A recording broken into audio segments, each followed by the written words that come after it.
This conference will now be recorded. Okay, this is the high risk recurrent advanced group, virtual group for January the 20th. And this group is being recorded. And we have somebody just joined us on the telephone. Yes, this is Jeff Ronnie. I'm going to use the phone as opposed to the computer. That's okay, Jeff. We've got you. Yep. We got you. So yep. We don't have any new names. So what I'm going to do at the outset here is run down, see who would like to speak, who would like some time, and then go from there. Well, we do like. Do we? Dad? Who do you think is new to me? Richard's new to me. Who is new to you? Richard Waterbury. Rex Waterbury. Rex, have you never been on this call before? No, I've been twice before. Once when you had the, I think it was Dr. Wong, I might have that wrong, talking about immunotherapy. And then I was on this about 1 to 2 years ago. But this is only my third time. This is only my third time joining the group. Well, we'll give you some priority. Okay. Based on your vintage, which I will explain. And who else do you think might be new? Ted is a name I recognize. Okay. Well, here's Alan. Hi, Alan. Hello, Alan. Tad, Tad, have you joined this call before or not? I cannot remember. Yes, one time. That's what I thought. Yeah. So it's just Jake's memory. So, because I wasn't trying to shortchange you, Tad. I thought you'd been on here before, but I know Rex hasn't been on in a long, long time. So let me explain that Len and I recognize Rex because Dominic, God rest his soul, supported Rex going back many years. How long ago, Rex, were you and Dominic in connection? Probably four to 5 years ago, about 5 years ago. Yeah, and I think it was through us too, wasn't it?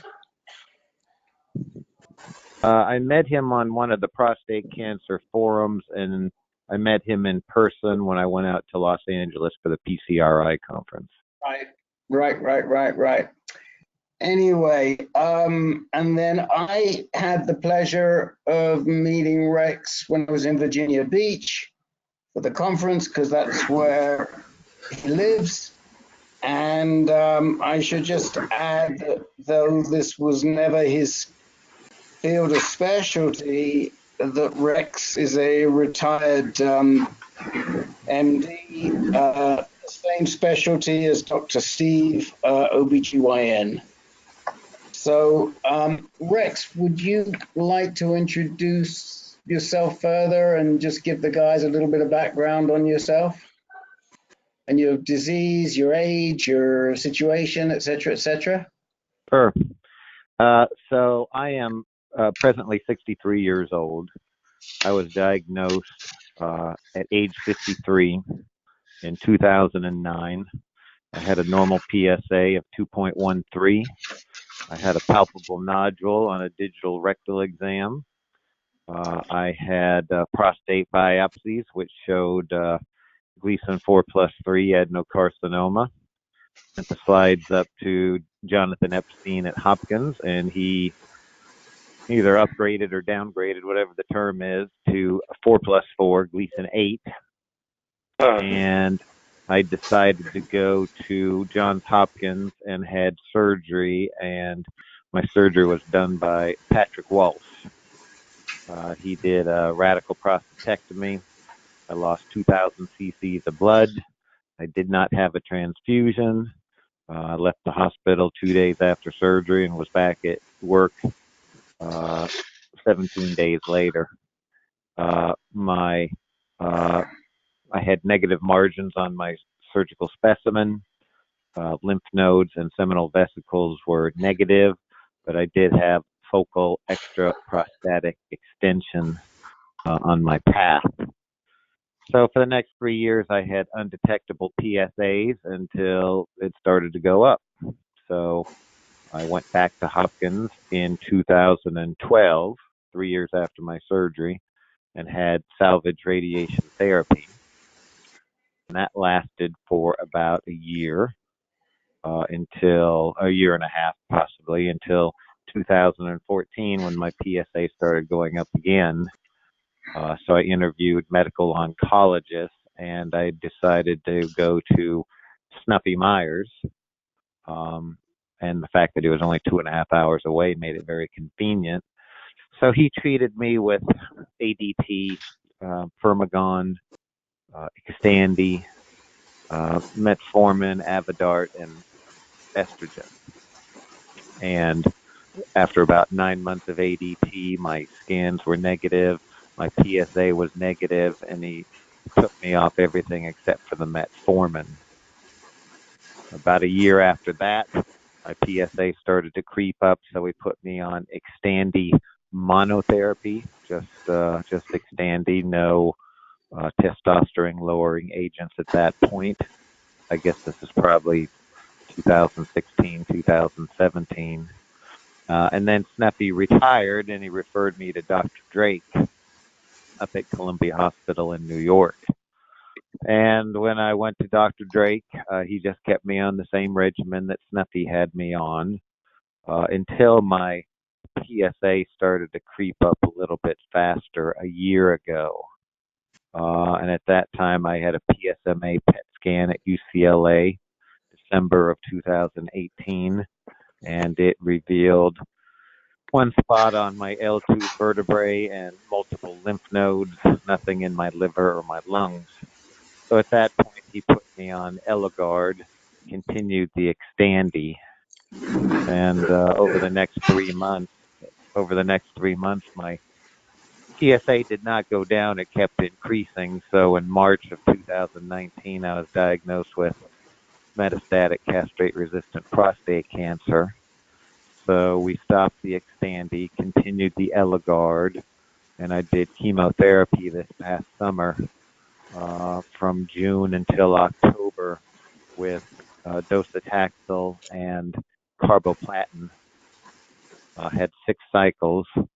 My PSA went from initially of 18 down to about 6.8. But 2 months after I stopped my last chemo in October, my disease started to progress again. My PSA in December was 20. My bone scan showed more bone lesions. My CT scan showed more lymph node involvement. I went and had a PSMA PET scan at UCLA on January 3rd, and it showed much more bone involvement than the bone scan had shown. Lymph nodes all the way up to my left side of my neck, my supraclavicular region. And it showed a possible spot in my lung, but I don't know if that's anything or not. It was really not much PSMA avid, and it didn't show up on a CT scan. So I talked to Dr. Drake about all my options, and he suggested to me some immunotherapy trials going on at Columbia involving CAR-T and Regeneron. And he also talked to me about lutetium-177 over there in Germany. And I opted for the lutetium in Germany, and I'm going to be leaving a week from tomorrow to fly over there to Heidelberg. Dr. Haberkorn is in charge of that department, and I'll be getting a combination of lutetium and actinium on the 31st of this month. That's me in a nutshell. A big nutshell. Yeah. The PSMA scan at UCLA that showed a lot of lymphatic involvement, did it show extended bone metastasis too? Yeah, it showed a lot more bone metastasis than had showed up on the bone scan 1 month earlier. Mm-hmm. So there's bone involvement, there's lymph node involvement. The good thing is that all my lesions, all my tumors were intensely PSMA avid. Okay. And Dr. Drake said that the Germans were going to love my PSMA scan, I guess because of the intense PSMA avidity. You know, the lutetium and actinium should work better than if I wasn't so PSMA avid. Mm-hmm. Where was the bone involvement, Rex? Oh, geez, it was everywhere. It was everywhere. Okay, I mean that. Well, it had been fairly limited, even on the bone scan I had a month ago. So I'm assuming the PSMA scan is picking up a lot of small tumors that aren't showing up on the bone scan. But Right. it's the vertebrae, ribs, scapula, iliac crest. I think there's some in my humerus, some in my femur. But like I say, these must be fairly small lesions as they didn't show up on bone scan last month. Mm-hmm. Well, I am going to let you talk to Alan Liddell because I'm not sure there's any layperson in the whole country that is more knowledgeable than he is in this area. So rather than make a fool of myself, which I am prone to do on occasion, I'll let you and Alan start by talking this over. Alan? Yeah, I think we've chatted on Health Unlocked, Rick. Yes, we have. Yes, we have. And I think you're doing a really terrific thing, and Heidelberg is certainly where it's all happening. And you had mentioned that Habercorn himself wouldn't be there, but I'm sure it's the same protocol no matter who is there. So I think what you're doing has a really good chance of success. I've been looking into some of those other therapies, the CAR T and the BiSpecifics, they call them BiTEs, that are also keyed to PSMA. And those look very promising as well, especially given your PSMA avidity. I think any of them can work. I'm sort of intrigued by what they're doing, the mixture of the actinium and the lutetium, giving both alpha and beta therapy. And the problem with alpha alone, of course, is the salivary gland damage. But by mixing it, I think you get the best of both worlds. Sounds really good to me. Dr. Drake had mentioned, he talked to me extensively about CAR T and the bispecifics, the Regeneron. And the reason I went with the radioligand therapy, the lutetium, was one, they've been doing it for a longer period of time, 7 to 8 years, and they kind of know somewhat what the success rate is. And the other thing is with the CAR T and the Regeneron, well, first of all, we don't really have any results from that. And second of all, it can be a risky therapy. Absolutely. There's a side effect. there's a side effect called cytokine release syndrome, and that's a very serious side effect from those type of therapies, and it could actually lead to death. So my wife wasn't really too keen on me doing those therapies at this time. Rex, not only can it lead to death, it has led to death at University of Pennsylvania, where they did the CAR T with PSMA. They did have a death from that, which I've been learning about. They've since readjusted their protocol, sort of starting at a lower level, but you're absolutely right that there's so many unknowns. They're just in phase 1 therapy, learning how to dose it, learning how to create the protocol. I think what you're doing is exactly right. Yeah. Dr. Drake had told me about the person at Pennsylvania that had died. He had kind of a prolonged cytokine release syndrome. And the unfortunate thing was Dr. Drake told me that fellow was really responding to therapy. I think that he had a PSA go down to 0, so he was having a really good tumor response, but just died from the adverse effect. Mm-hmm. Is there anyone else who would like to ask questions on this subject to either Rex or to Alan? Yeah, Rex, this is Peter. You didn't mention anything about any genetic component. Do you have a genetic driver in this thing? Because it seems to be going pretty rapidly, in a out of control way. Well, in April, I had a biopsy of my right common iliac node, and it really didn't show any targetable mutations. It showed loss of PTEN, showed an increase in androgen receptor, but that was about it. This was genetic settings that was done at Columbia University.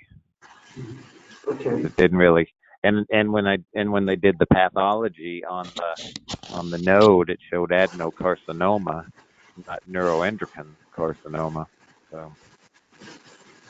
Okay, well, you're a remarkable guy. I mean, you've been on top of this journey for quite some time and taken every conceivable right step you can.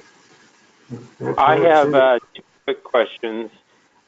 Historically, what PSA levels did they use to decide to embark on the next step of treatments? And secondly, if your therapies that you've had recently, is there any sort of genetic tests that you've had that might give a clue as to which therapies would be more successful than others?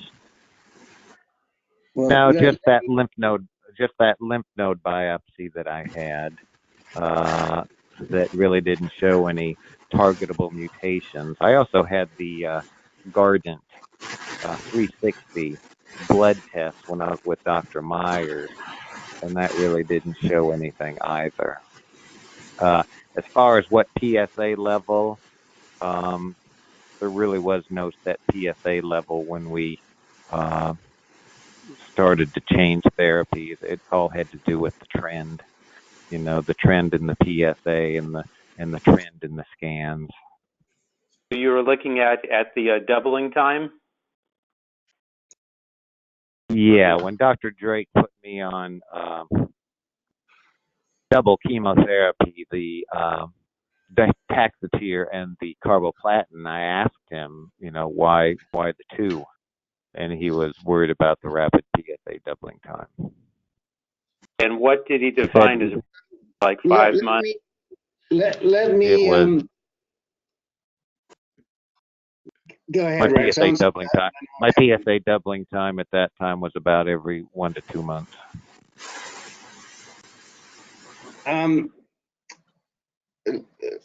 1 to 2 months from what sort of a level? From what was your PSA doubling from?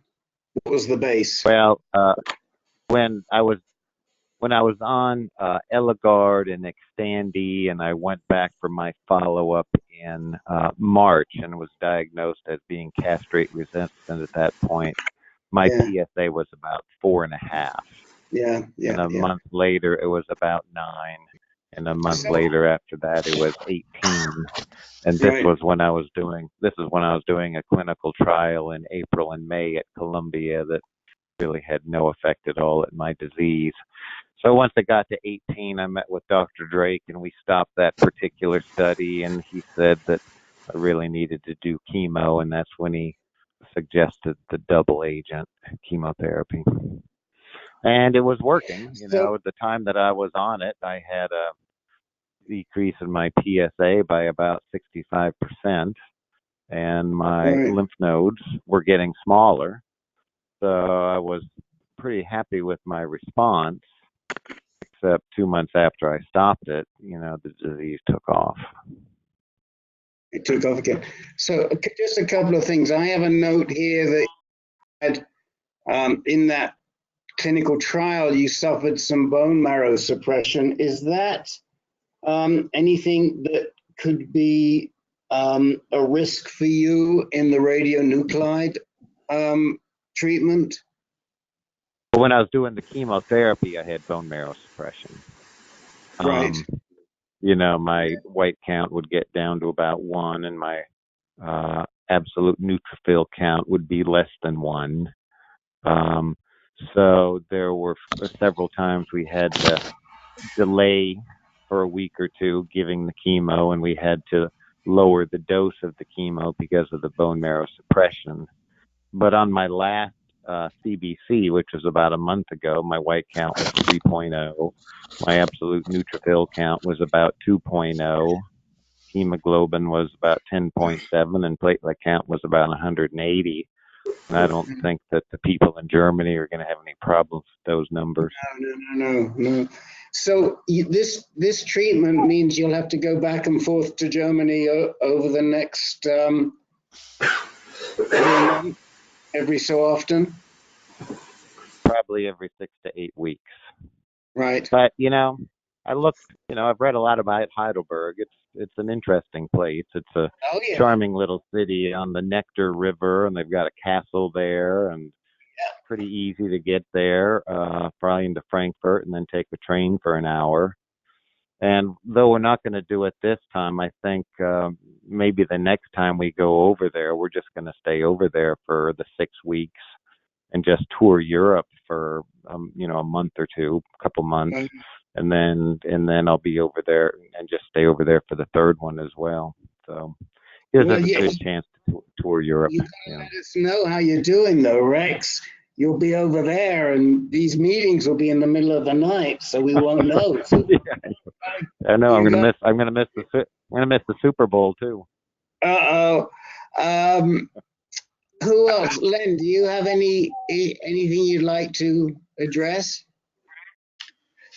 Yeah, Rex, you didn't mention any bone strengthening agents like Xgeva. I was just curious if you were ever on them or not. No, I have not, and I'm a little bit worried about my bone mineral density, so I'm scheduled for a bone density scan tomorrow. And the day that I leave to go to Germany, I have an appointment with Dr. Drake up in New York. So I'm going to take that information with him, and I think he was thinking about putting me on Xgeva, and I wouldn't be surprised if he does that next week.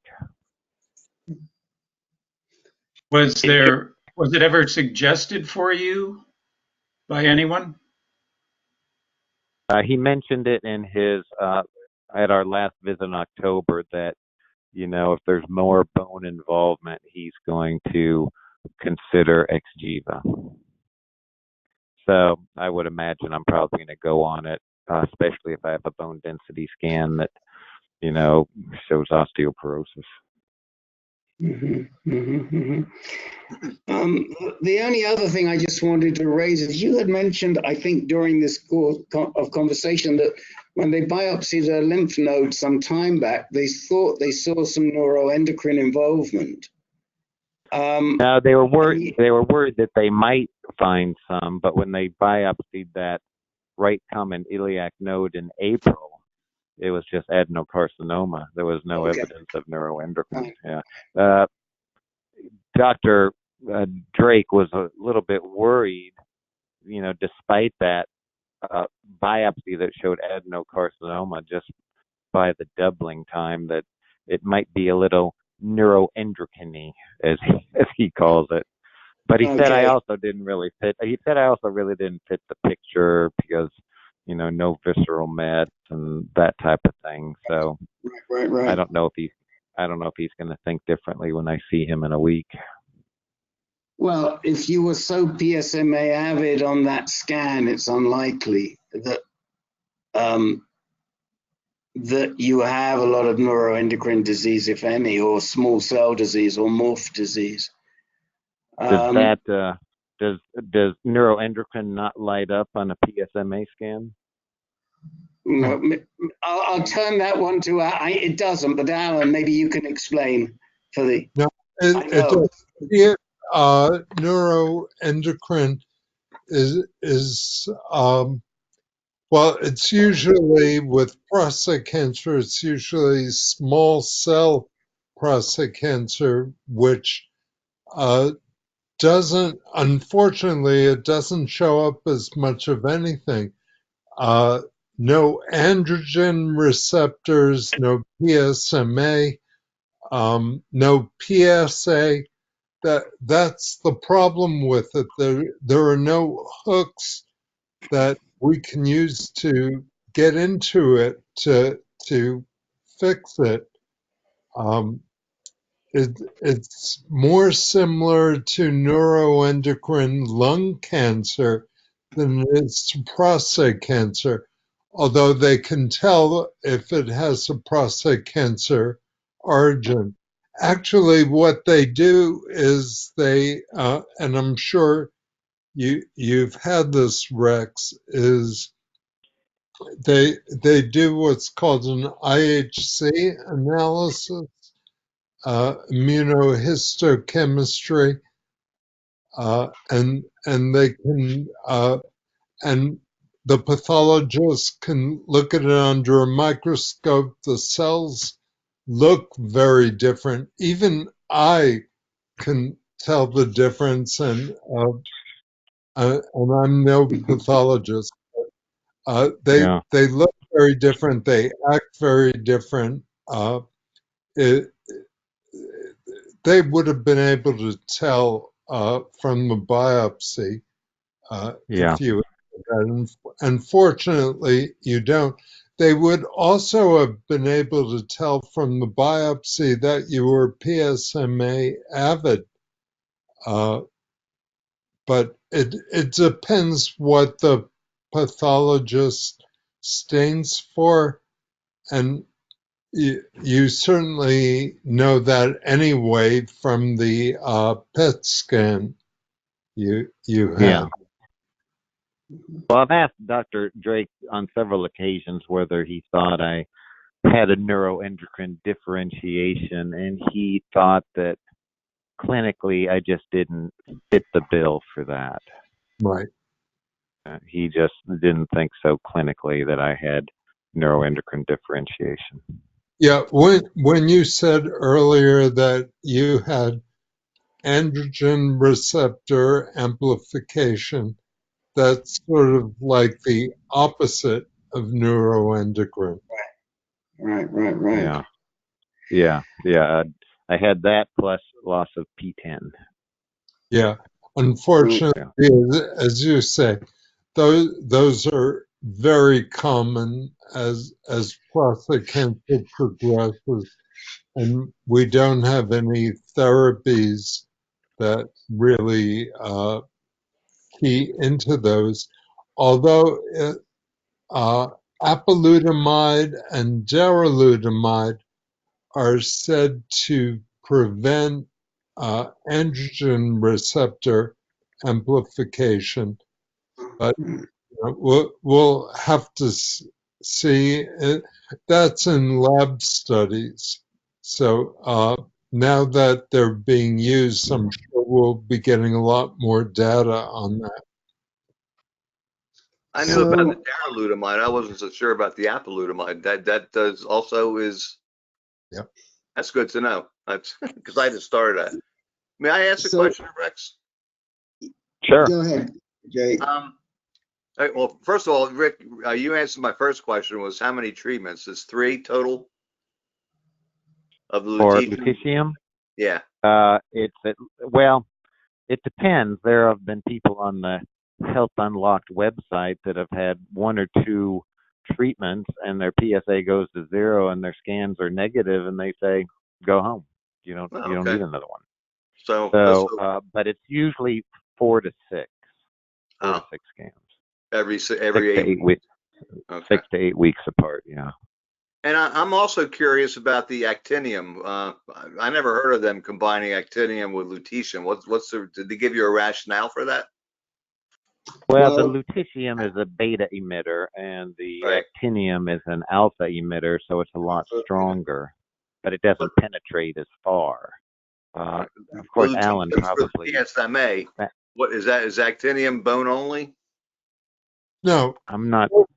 Yeah. Let me just say, because we do need to move on, because we've got a lot of people on the call, but Alan addressed that earlier, Jake, as he said, one's an alpha emitter, the other's a beta emitter, but they're both pulled into the disease, to the cancer cells by the PSMA. What's the right word for that for that compound, Alan? Avid. What? Avid? No, the name of the compound that takes the emitter, takes the ligand. The ligand. So yes, so the ligand, the PSMA acts as the ligand that brings that's the compound that brings the radionuclide into the nuclear, to the cancer cell. Right. But let's, I do want to move on.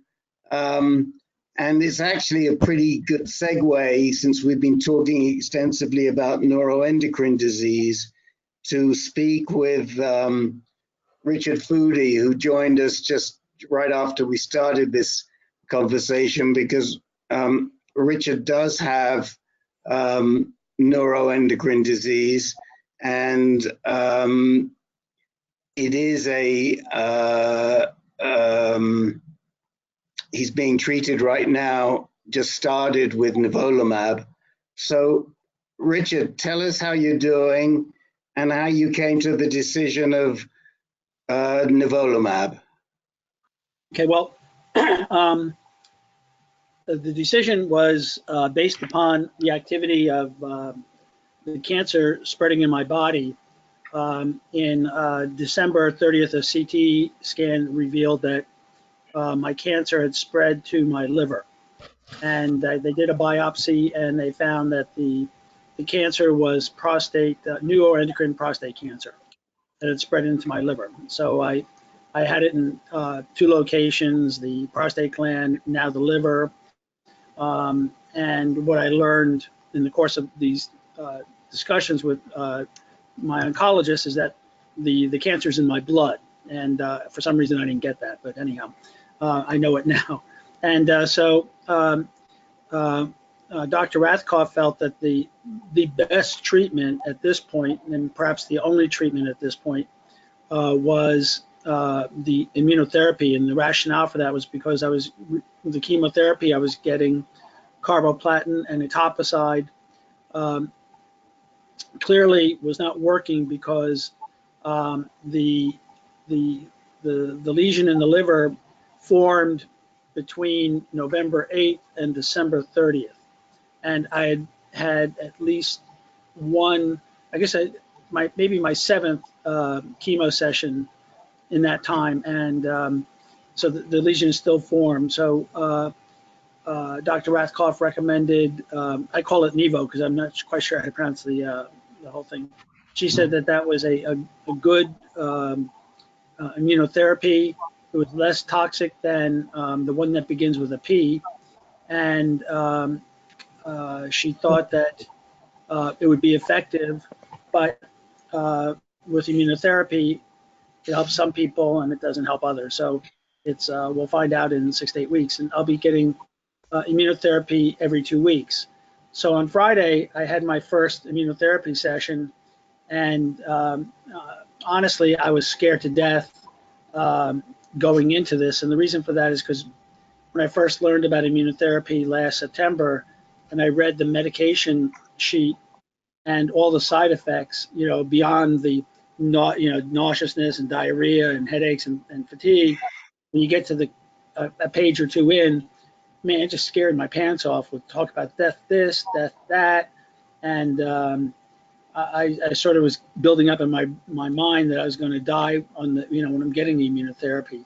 I can do that. I can project things very well. So not a good trait to have, but so I was really nervous on Friday, and but the administering nurse took a different approach to explain what was happening, and apparently it's a requirement, at least at MSK, when you're getting your first immunotherapy, that the nurse walks you through what's happening, why, and the side effects. And so she focused on the most common side effects: diarrhea, fatigue, headache, and then she only casually went to the scared to death side effects. But I understood that that's. She said that's about 1% of the people, maybe a percent or two. But she said most of the people, at least at MSK, have tolerated it well. And in fact, on Friday, the majority of the patients that were there in the treatment suite were getting immunotherapy. So that was kind of interesting. Another side topic is that Dr. Rathkoff knew that I was scared, and so she brought up that Jimmy Carter, at age 90, had immunotherapy, and he had the one that begins with a P, and he had melanoma, cancer in his liver, and cancer in his brain. So it's the cancer is not a parallel per se, but the most important thing was that Rathkoff wanted me to understand was that he was a man, 90 years old, who now, albeit he lived a hell of a life, but he decided to go ahead with it. And I read an article about him, and he said that it was, he was okay with dying, but he said that he wanted to do it, he wanted to try it, and he relied on his faith to get him through it. So I thought that was very motivational, and so in addition to faith, I had 3 Empire Dragon Boat teammates with me in the treatment suite with me to talk to me and calm me down, and that helped a lot. The PEM, that PEM was the one, so that he had, I guess, and so anyhow, so I was really surprised because I finished that treatment, and it takes about 30 minutes. I felt good. I mean, I felt really good. And unlike chemo, I never felt I never felt really good. But I was just so pleased that I made it through the session, and I was still alive, and I had a good conversation with my teammates. But my teammates said the color of my face looked good. I was able to walk and move, and since then, I'm very lucky, I guess. But I've just had no complications, no issues. I mean, I convinced. In my mind right now, I'm convinced that this is working. It's helping me, and it's helping me today. My teammate said, just focus on today, so it's helping you today. And the nurse also said that what this immunotherapy is doing is that it's boosting your immune system. And nobody had ever explained that to me with the immunotherapy, that it's boosting my immune system.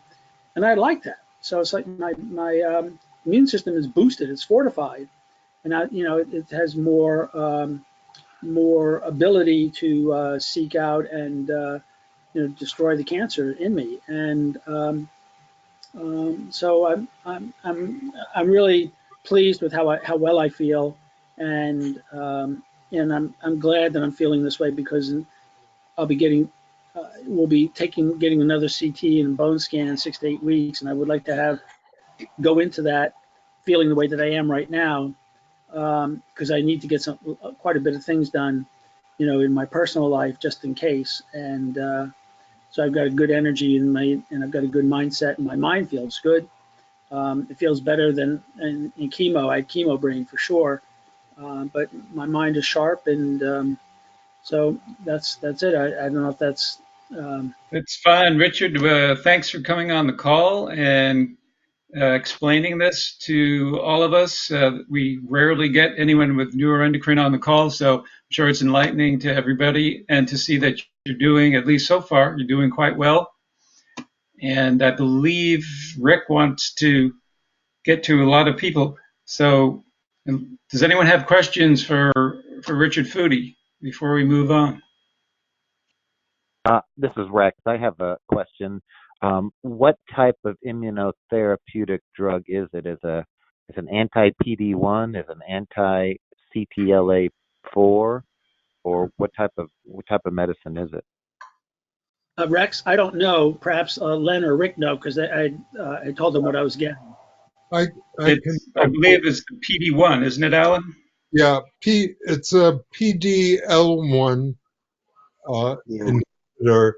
So it's like Keytruda, but there are 3 different PD-L1, PD-1, PD-L1 medicines that they use.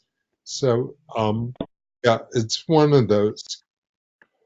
Right, and the only thing I would add is that it seems like the PD-L1 immunotherapies work better than the PD-1 immunotherapies.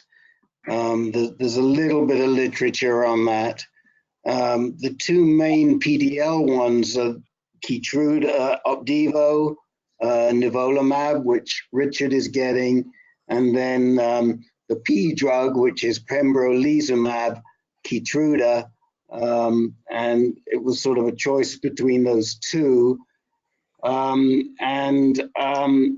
We actually drilled down a little on that, Len and I did, and Len spoke to Dana Rathkopf about the choice of the 2, and I believe there are better clinical trials on the Opdivo than on the Keytruda with respect to side effects. Is that right, Len? What was the reason? Side effects, yeah. She felt that nivolumab had fewer side effects than pembrolizumab, according to several clinical trials. The number of grade 3 and 4 side effects was greater with pembrolizumab, so lesser with nivolumab. So we were doing our homework for you, Mr. Foodie. You certainly were. And can I just add a quick little side story?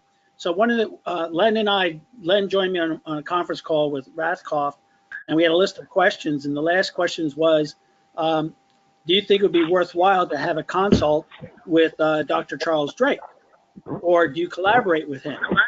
And what Rathkopf said, this was on a Wednesday. She said, well, I called his office this morning, Wednesday morning, a week ago, and talked to his staff about my case, and they recommended, they concurred with her recommendation about what to do, and I was really impressed that she did that, and she called him Chuck.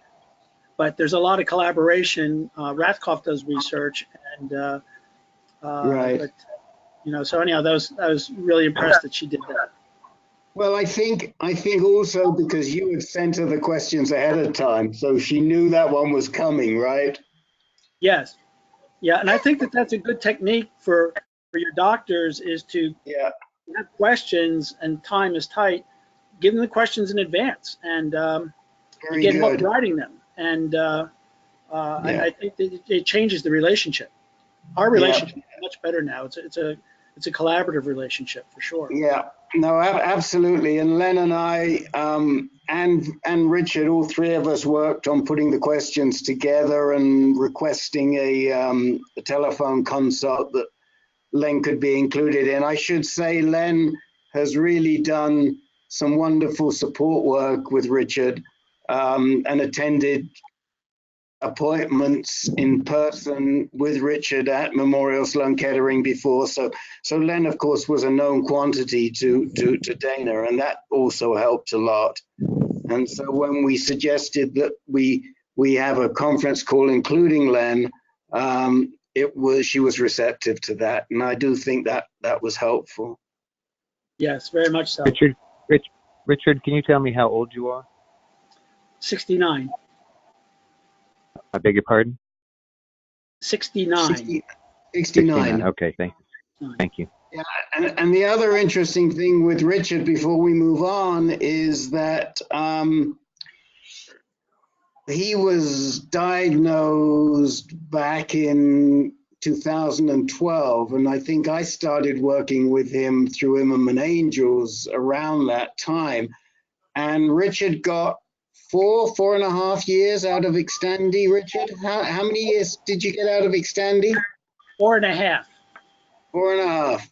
So, that was the good news. I think the bad news was that it did result in the disease morphing. I shouldn't say it did result. I should say that the disease has morphed, and that may have been partly in response to Richard responding so well to the androgen receptor blocker and the disease finding a way to work around that. But anyway, so unless anybody has any other questions, I'd like to run down the list and see who would like some time. Just one comment. I posted a link to an article that I did that has a number of clinical trials for different immunotherapies for neuroendocrine, if anyone is interested.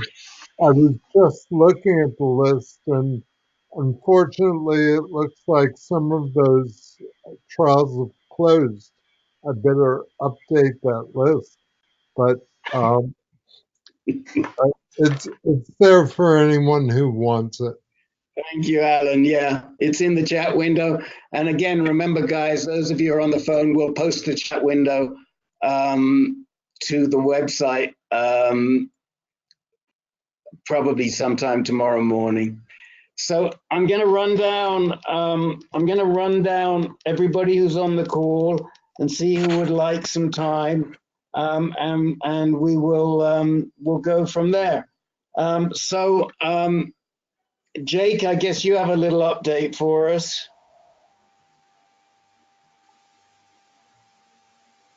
Are you there? I'm here. Yeah, I guess. Okay.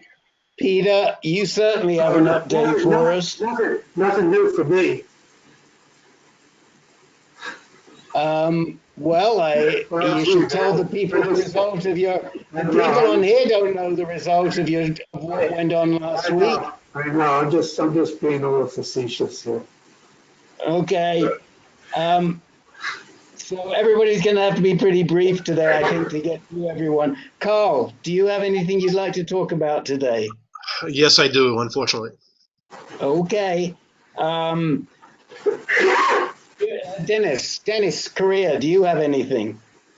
No, thank you, Rick.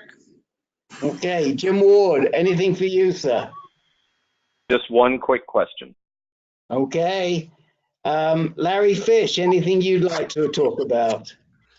Well, it seems like we've got a packed agenda, and my discussion wasn't personal. It was just a question, which I will give you right now, immediately, in less than 15 seconds. I just wonder how Alan and others know all the details about what's going on in active clinical trials. How can they find that out?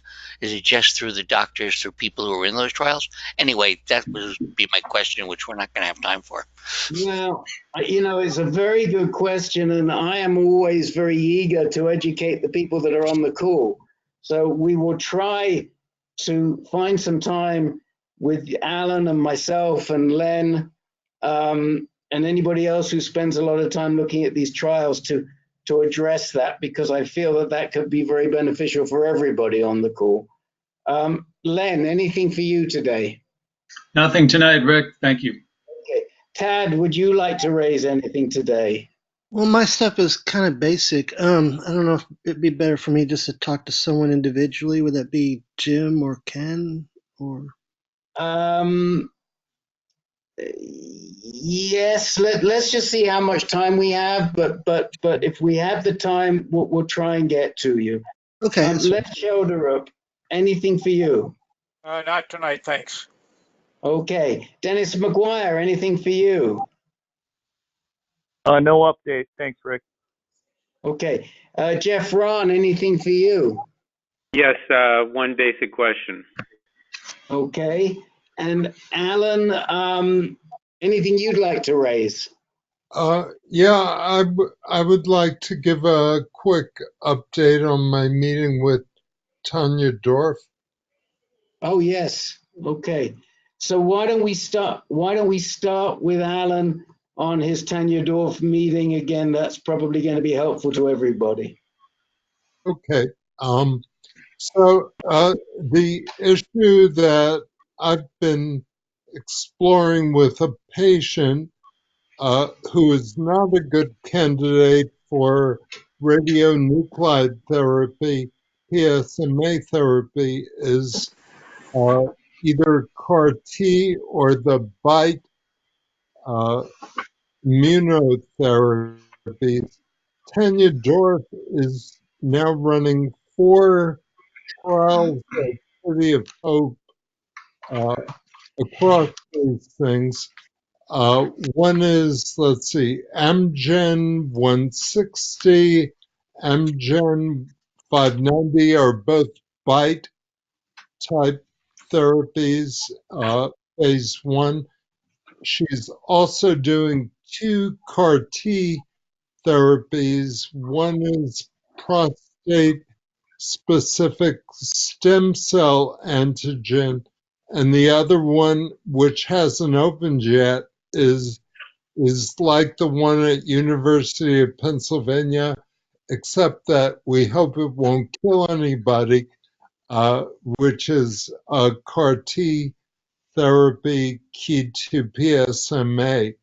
So they're really getting into these PSMA kinds of therapies very in a big way. She introduced a concept to me which I was unaware of called antigen spreading. So the problem with the patient that she was meeting with is that he was PSMA avid, but he also had a lot of cancer that was not PSMA avid. And the danger in treating only the PSMA is it gives room for the rest of the cancer to take over. So we decided not to go with a radionuclide based PSMA treatment. And I asked her, isn't the same consideration true of immunotherapy when it's key to PSMA? She said no, because of this phenomenon called antigen spreading. So when the T cells glom onto the cancer cells that are PSMA avid, they're also keying into all the other antigens on that cancer cell, and hopefully those T cells will find those same antigens on other cells that are not PSMA avid.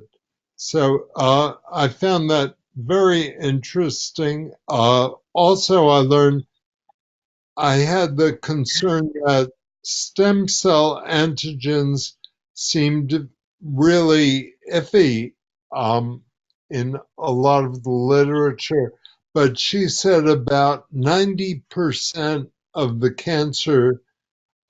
cancers they found on pathology are expressing the stem cell antigens. So her experience so far with CAR T has been very positive.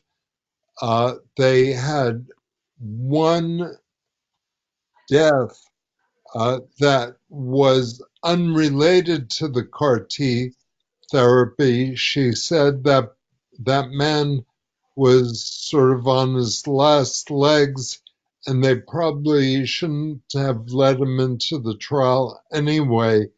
And he died of causes unrelated to the immunotherapy. But other than that, they've had good response to the CAR T. So it was a very upbeat meeting. That's all I have. And what therapy is your friend Todd going to do? He's unfortunately his liver enzymes are too high to qualify for any of them right now. So his job is to visualize his AST and his ALT going down and to get those under control. I'm not exactly sure why those enzymes are high now. He had chemotherapy 5 weeks ago, and they should have come down by now. I think it's because his liver is expanding into the membrane that surrounds the liver, and I think it's a mechanical pressure that's causing his liver enzymes to get escalated. But I'm meeting with his oncologist on Wednesday, so I hope to learn more about that. Was that the patient that you were working with for Tanya Dorff? Yes. Yes. Okay. And if it has come down, what treatment will he do? What's the treatment of choice for him? Well, I'm sorry, you cut off a little. You said if his liver enzymes don't come down? If they do come down, if his liver enzymes come down, what is the treatment of choice for him? Well, one of those four, actually, they're doing one of those at UCLA, which is a lot closer to where he lives than City of Hope. So he'll probably do one of the light therapies at UCLA. Okay. Well, thank you again for doing the sort of work that Len's been doing and going along with these guys and just helping them so much. It is huge, and just on behalf of everybody, we appreciate it, Alan. It's just huge, and you too, Len. Okay, Jake, give us a quick update on your news from today.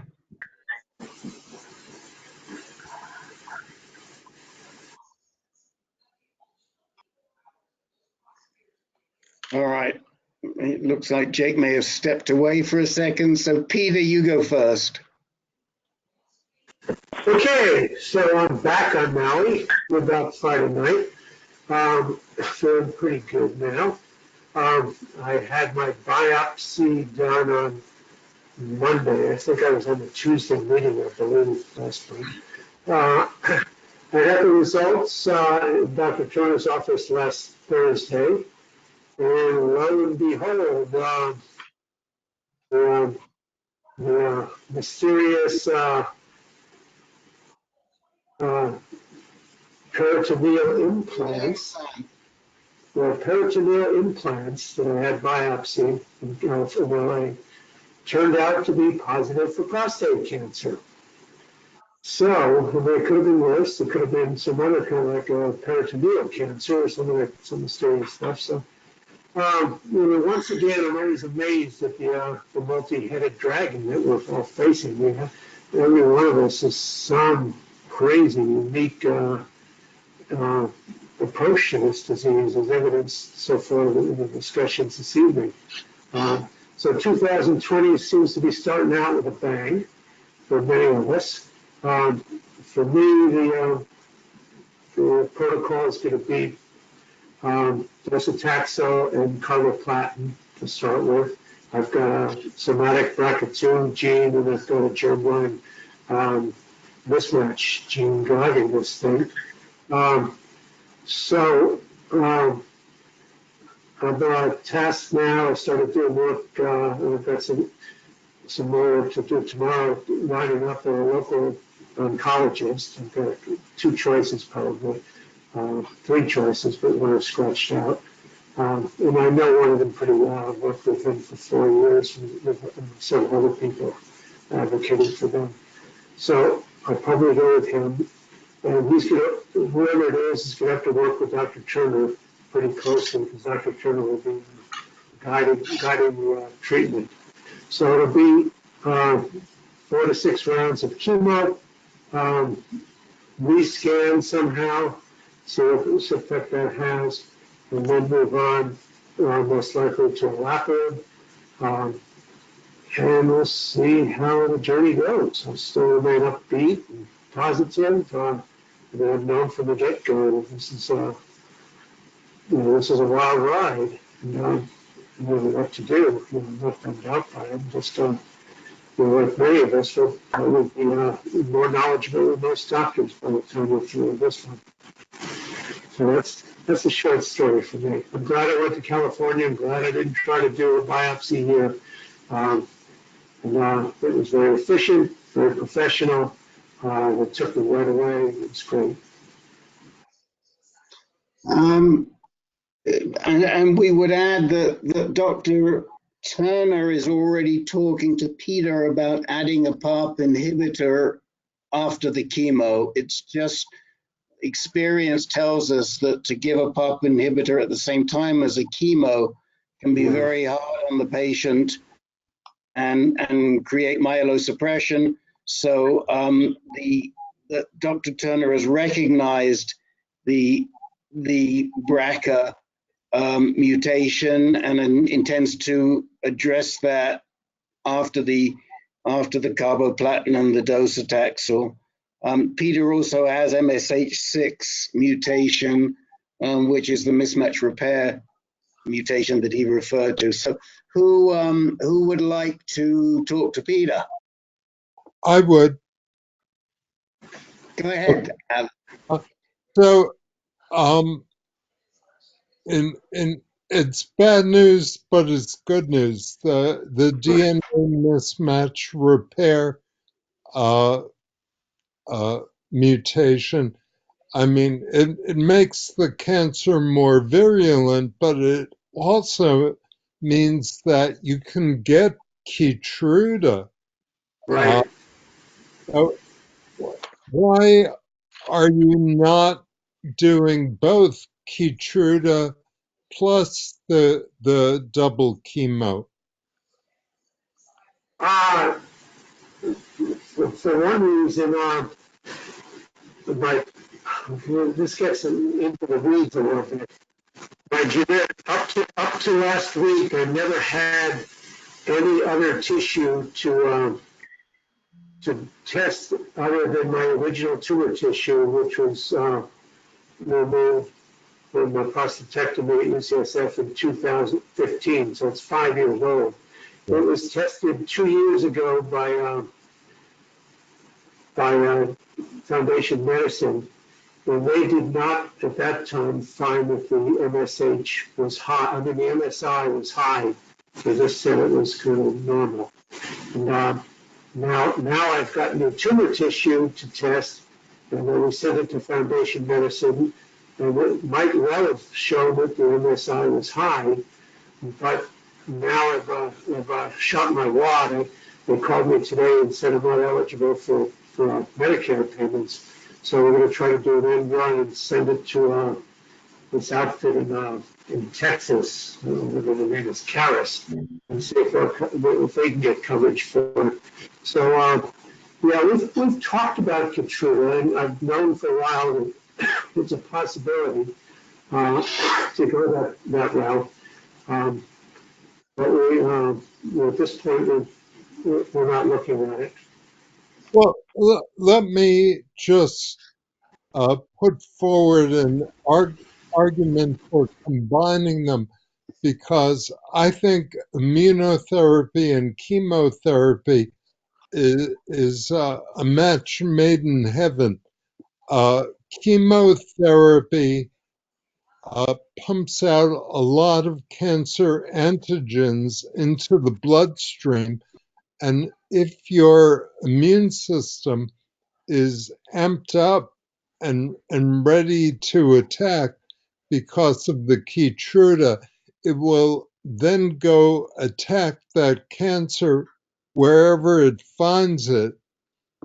And the other positive synergy is that whereas chemo suppresses the immune system, taking Keytruda will bring it back up.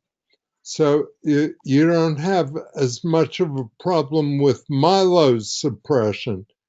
So I think combining them is the perfect solution, especially given your diagnosis and the fact that Keytruda is FDA approved for exactly what you have. Not many people can say that. I would definitely go for the combination of the two if you can. I'll put it to Dr. Turner. Yeah, I'm in constant contact with him. We've discussed it before, but we didn't talk about it in relationship to in conjunction with the chemo. I'll bring it up for sure. I should mention that the doctors here, I'm not saying hopeless, but they're way behind the curve. So the task for me is finding a doctor that will be humble enough to follow someone's lead on the mainland and not feel that they've got to be in charge. Because nobody here would even go near that kind of thought. But I think Turner's open to discussing it. I'll bring it up. Yeah. One other point I would raise is your BRCA mutation positive. Is that correct? Yes. Yes. Somatic. Yeah, that's fine. So carboplatin and PARP inhibitors seem to overlap in their therapy. So what I'm saying is if your cancer responds to carboplatin, there's a very good chance it will also respond to PARP inhibitors afterwards. And Rick is absolutely right. You don't want to combine them. But MD Anderson has a trial going now where they're combining docetaxel and carboplatin for 6 rounds of chemo, followed by maintenance therapy with a PARP inhibitor. So that's exactly what I'm going to do. That's the plan. yeah, that sounds good. So if you could just add the Keytruda to the docetaxel and carboplatin, I think that would be perfect. I might need a little bit of bourbon or something in there too. A little what? I might need a little bit of bourbon in there as well. I don't know. This is. Yeah, as long as they add the mint, and so you can have a mint julep swishing around, you'll be okay, Peter. Hey, Peter, you're in the wrong place for the bourbon. Shouldn't it be rum that they're putting in and a little pineapple? I guess so. I don't know. Just I'm trying to keep cheerful. This is going to be a wild ride, but I'm game for it. It's okay. You are doing great. We you know, your spirit is fantastic, and we're all behind you. And Alan, thank you so much for that suggestion. Thank you. I'll for sure. Yeah, I know Peter will take that back to the bank and get Turner to look at it. All right. So, can I make one more quick comment? Yes. Whoever was that, the last Richard was talking about collaboration of docs. You know, I'm with prostate oncology specialists, which is a group of 3 doctors, and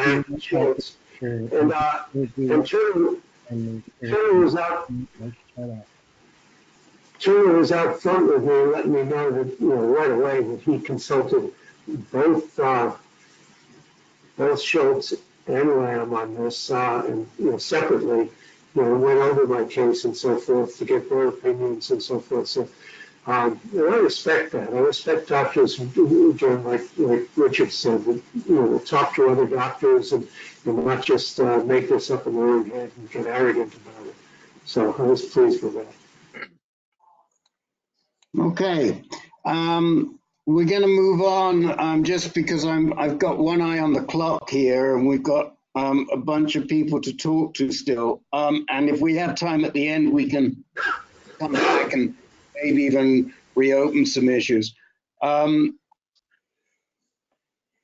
Jake, you're back with us. I had you at the top of the list, but you weren't there. We called you first, but where were you, man? Sorry about that. My wife just got home and I was out talking to her. Okay. I just have a quick question for Peter. You know, knowing what Bill Burhan's always said about PARP inhibitors, I'm surprised they never tried that with you in the first place, being a BRCA2 positive person. Well, I'm not germline BRCA2. I'm somatic, and you know, I don't have bone mets at this point. It's just lymph nodes and these odd things in my peritoneal. So I think we were trying to suppress it with I'm on darolutamide now for a couple of months, and then I'll have to go on something else. But yeah, I think we were kind of waiting a little bit to see what direction this was going. It just I just went back on hormone treatment a couple of months ago, so a month ago.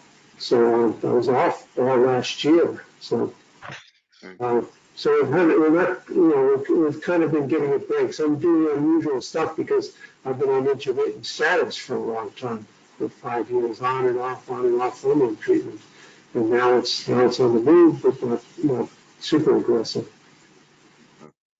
Yeah, Peter, I forgot about that. The darolutamide you just started. Are they going to continue that when you start your chemo regimen or not? Yeah, they'll continue it, but I'm on the DUDE program for another month and a half. But my insurance company told me they won't give it to me after that. And, so we have to go to Plan B, whatever that is. I don't know. Okay. Jake, why don't you address your issues? Okay, I'll try to be brief because I know you have other people. I was on abiraterone for 6 months after Xtandi failed. My PSA went up, kept going up. So I just started apalutamide 7 days ago, 2 days before I had my latest blood test, and so it didn't have a chance to work, if it's going to work at all. So anyway, my PSA went from 25.3 to 37.1 in a little bit more than a month. So at a doubling rate of 1.8 months. You know, so I'm hoping the apalutamide will work. I'm cautiously optimistic based on what Alan said about the AR issue with the apalutamide. I knew that was a theory with the darolutamide, but I was not aware that it was a theory with the apalutamide. So I may be a good, because I am AR, I do have several AR mutations, and maybe I'll be a good example of apalutamide working. Let's hope. I had never heard about the apalutamide in ARs before. So thank you for that, Alan. And I'll be the guinea pig, I guess, for a few months.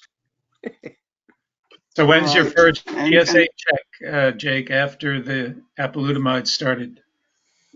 Have you been talking to Rick? No, we have not spoken on this. I promise. I promise, Jake. Go ahead. Rick and I talked about this afternoon.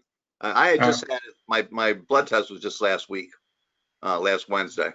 So I was just going to wait a month and 5 weeks for my normal visit. But Rick said I ought to get a PSA test before then, just to see if the I personally think that's a little bit too soon, but it sounds like you and Rick are thinking along the same lines.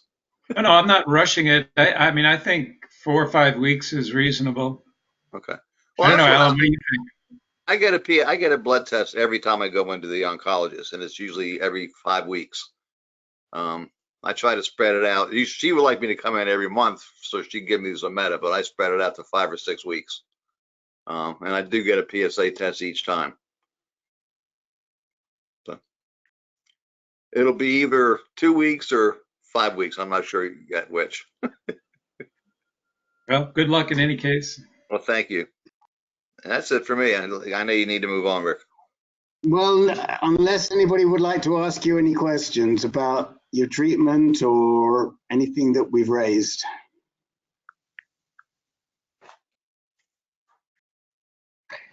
No. I'm off the hook. No, you're off the hook. You're off the hook. So, Carl Foreman has an interesting situation that I'm sure some people, I shouldn't say I'm sure, I've certainly encountered before, but the question is, how do you respond to it? And Carl, why don't you explain quickly what it is, and we'll just we can talk a little bit around it. Sure. So I had an updated appointment for my oncologist this past Friday. It had been 3 months since I last saw him. I already knew in advance that the blood work had come back with my PSA continuing to be undetectable. So when I was in the waiting room to meet with the oncologist, the door opens, and it's not my oncologist. It's someone else. He introduces himself, and he's not even an MD. He's a PA, or whatever they would call him. And he starts talking to me about my situation. I said, my wife was in there with me, and she immediately thought, why are we even talking to this guy? We should be waiting for the oncologist that I've been dealing with for the past year and a half, and knows my complete story. So we finished the meeting, and then as I'm walking out, I see my oncologist in the hallway. He said, "Oh, where were you?" And he said, "Well, I was with another patient." Okay, so that's my quandary, and I'm preparing to put together an email to my oncologist expressing to him my being upset about that somebody gave me a switcheroo and gave me a different doctor who I have no idea about his qualifications, about his expertise, and I don't know who he is. What was the purpose of your visit? What was the specific purpose of your visit, Carl? Oh, it was just, I mean, I had been on an every 6 week schedule, and then they changed it to 3 months. So this is my first 3 month visit back. It was a routine checkup. Well, I do have some thoughts and suggestions, but let me throw it open to other people that have encountered a different doctor or a different medical professional to the one that they anticipated. Who has some thoughts and comments on that? Rick, this is Rex. Yes. If it's a teaching hospital that this is associated with, it's not uncommon to have nurse practitioners and physician assistants come in and do the initial evaluation, but it should be followed by a visit with the usual treating oncologist. I don't know if that was the case here or not. Right, I would agree, and I did not see him, at least as I said, until I finished the meeting and I saw him in the hallway. So he didn't come in to see you as part of your visit? No, he did not. Well, that's not right. I don't think that's right. And at the very least, I think the nurse practitioner or PA should have explained to you that, your regular oncologist is very busy today, and your case is nothing had changed, right? You were still NED or undetectable with your PSA. But I agree with Rex. Your oncologist should have at least popped his head in and said, "Seems like everything's working fine. Carl, I'll see you in 3 months." Something. I'd be upset too. Okay. I had a similar situation, Carl, as at Dennis Korea, where I showed up for my appointment, my 3-month appointment. And when I check in at the desk, I find out my oncologist there locally was out with the flu, and that I was going to see another oncologist. And they finally called me in, and I get in, and a PA comes in. Just to go over my result, I was also due for my Lupron injection. But before I left, the substitute oncologist did show up at the session. And then I got my injection as usual from the nurse.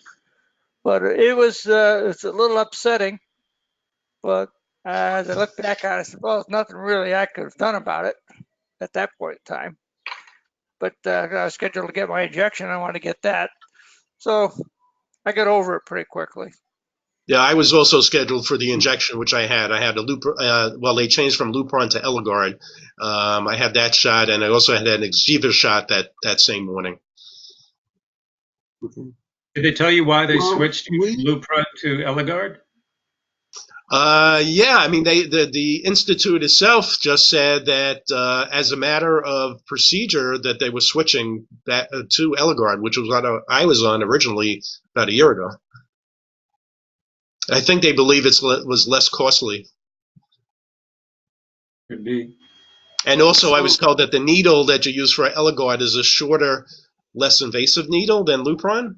Not quite sure. Well, with Lupron, you have to be given intramuscular, and with Eligard, I think it's a subcutaneous injection, so they don't have to go deep into the muscle with Eligard like they do with Lupron. Yes, they did explain that. Yes. Yeah. So for me, I have less side effects with Eligard than I did with Lupron. I hated Lupron. Joint aches, muscle aches, all that. I don't have that with Eligard. So I do want to address this because, as Rex rightly says, it does happen quite often at teaching hospitals because some of these medical oncologists are very busy, and it happens very frequently at UCSF. And there are certain doctors, I won't name names, who are famous for it. And you go there expecting to see your med-onc and you see the nurse practitioner. And it can happen 2 or 3 appointments in a row. And whilst it never happened to me, it drove me bonkers for people that I was navigating. because I just think it's wrong, and the nurse practitioner is not the same as the medical oncologist. And some of these people were seeing nurse practitioners at points in time when they were having to make treatment decisions. And so they weren't making those treatment decisions with their medical oncologist. And people that I was navigating, I would tell them ahead of time that they need to, when they make the appointment, they need to ascertain that the doctor is going to be available that day, that they're going to see the doctor and not the nurse practitioner. And if that changes, that they should be advised ahead of time, and you should have the right to make a switch. Unfortunately, at that point in time, I was no longer serving on the patient advisory committee at UCSF. Otherwise, I would have taken it up there.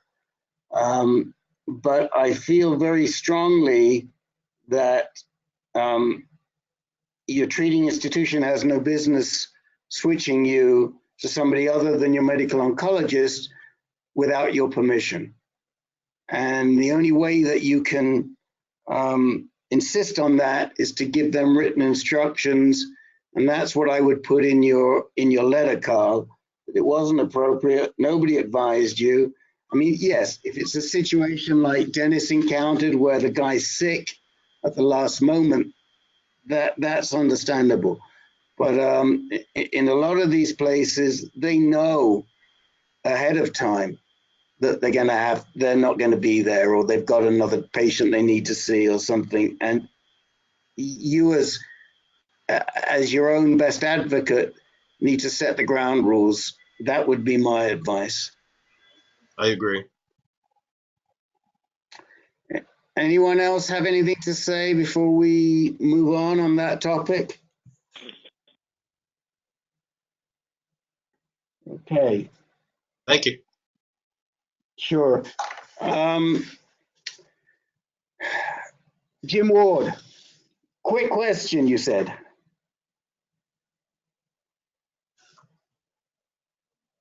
Yes. So I think as probably most people on this call are aware, the Zytiga has gone off its patent, and now there's a generic available. And the insurance company is basically saying, if you want the brand name, your doctor's going to have to authorize it. And my question is, seems like maybe this topic has come up previously, but is it worth pushing the doctor to specify the brand name or not? Jim, this is Dennis Correa, and I had a similar situation. I, received a letter from my Part D drug insurance company that in November, I guess it was, that they were no longer going to cover my Zytiga. And then they said that you needed to file for an exception, I believe they called it, from your doctors to see. And I did that, and that was declined. And then so I moved to the generic abiraterone. And been on it for a month. It's a lot less expensive. It comes in 250 milligram tablets instead of the 500s. They're going to take 4 of them each morning, and they're not. To me, they seem a little larger in size for what they are. I mean, 2 of them together look bigger than one of the 500 Zytiga tablets did, and they don't appear to have any kind of coating on them. In fact, when I handle them, they're white, they're a different color, and when I handle them, I end up getting powder on my fingers from it. It's almost like handling an aspirin tablet. And for me, I do have a little problem swallowing them, just because maybe it's just psychological. I've got a little better at it with practice, but even though they're smaller than the other tablet, I had a little difficulty swallowing it. And I have to end up sometimes drinking 2 big glasses of water to get down 4 tablets. So. Jake, didn't they switch you before you went off the abiraterone? You talking to me? Yeah. Sorry, I didn't hear you who you're talking to. No, I was on the generic all along. I was never even offered the brand name. Okay. Yeah, and then what are you? To my understanding, there is no difference. If it's an approved generic, then it's really, pharmaceutically equivalent to the original. Right. So I was just going to go to Len on that. Len, do you want to talk a little bit about the generic versus the brand for Jim? Right. The FDA has to approve the generic versions, Jim, and the company that's making the generic has to submit data showing that the same blood levels of the active ingredient are reached in patient populations. So, it should be just as effective as the brand.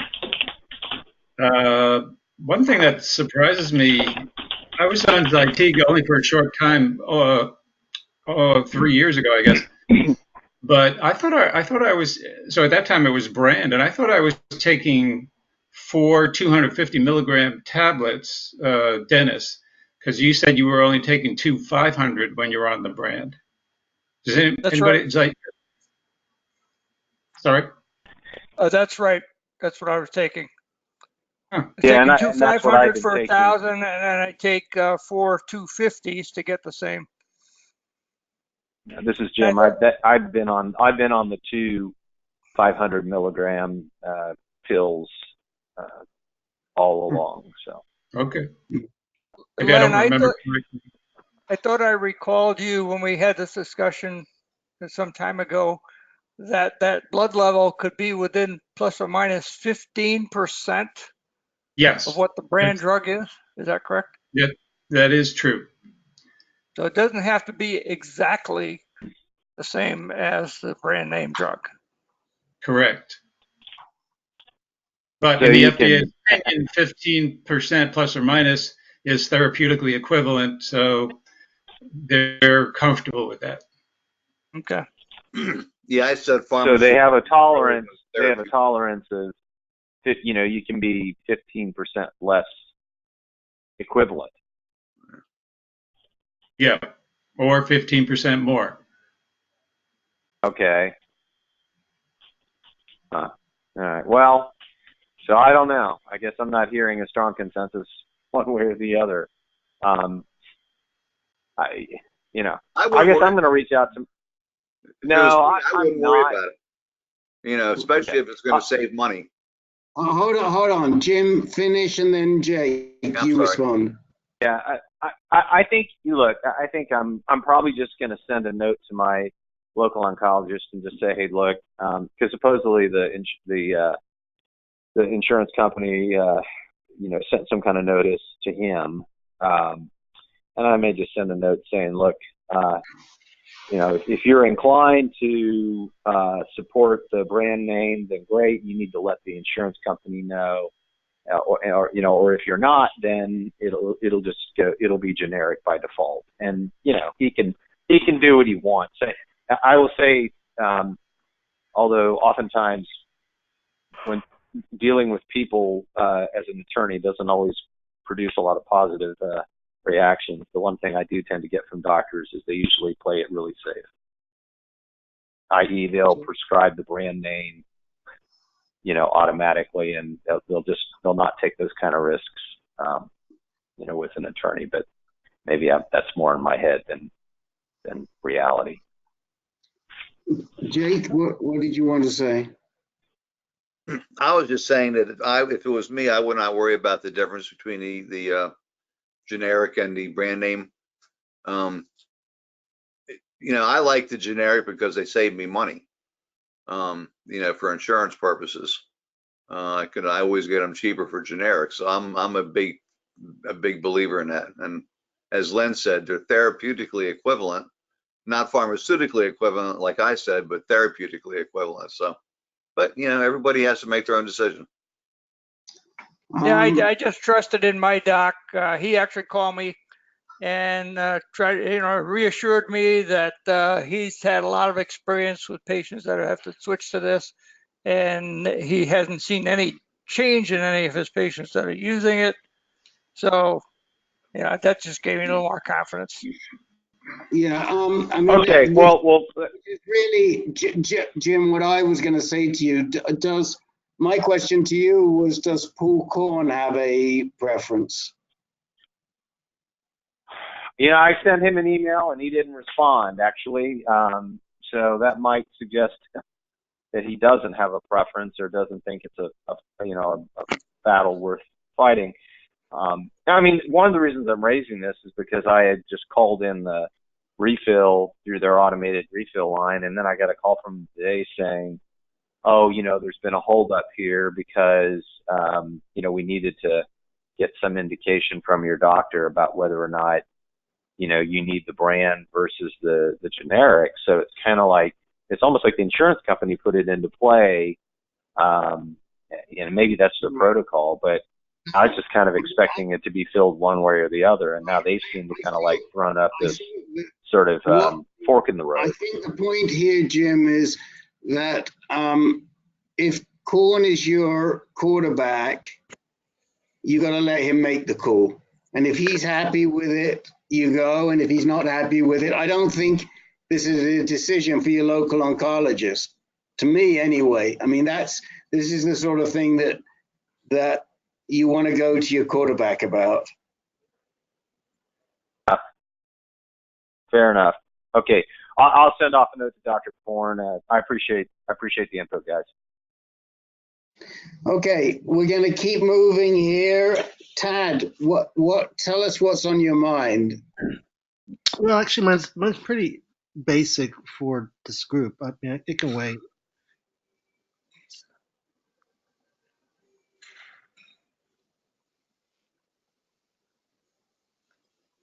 I said, okay? Hello? It's pretty basic and simple. It can wait. Would you like to raise it with the group? Take 10 minutes to raise it with the group? It's up to you. Yeah, okay, well, I feel like these are just such basic questions that they're kind of stupid, but it's kind of where I'm at. Right, so I was going to try to get that to MD Anderson, but they're saying that the Medicaid has to get some kind of extra insurance approval or something like that. I didn't know if that's worth it to try to do. Right, since I didn't get the bone scan yet, I don't know about that. Is that the M number? M0 still? So I'm just confused on whether I just do what these doctors are telling me to do or go somewhere else or try. I don't know what to do. Well, I don't think this is so basic. I think it's important. These are important questions. Well, here'd be a question. Right. So then I can get that bone scan done and the CT scan.